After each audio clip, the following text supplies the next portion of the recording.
Mes projets sont surtout des projets de films relativement courts, plutôt de communication, voire de pub. Et il arrive fréquemment que j'ai besoin de tourner à l'épaule, avec des boîtiers DSLR, ce qui est souvent compliqué, c'est vraiment pas pratique pour ça.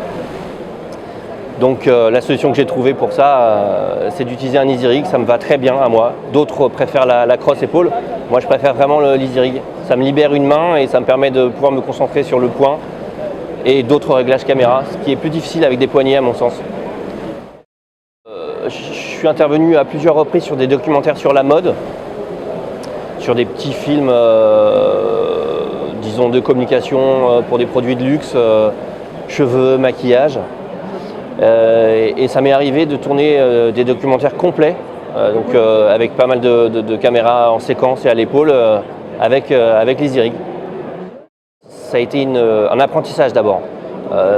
Au début, il a fallu que je m'entraîne quand même quelques temps avant d'arriver à être équilibré avec la caméra.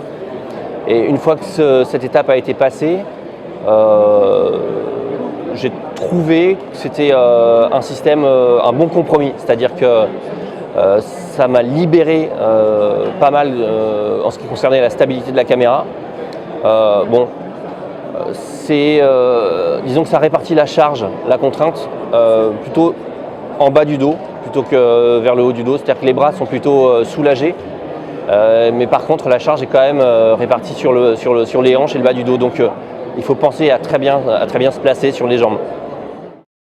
Facilement, qui comporte un sac à dos. Donc c'est pratique pour voyager, c'est pratique pour dégainer relativement rapidement.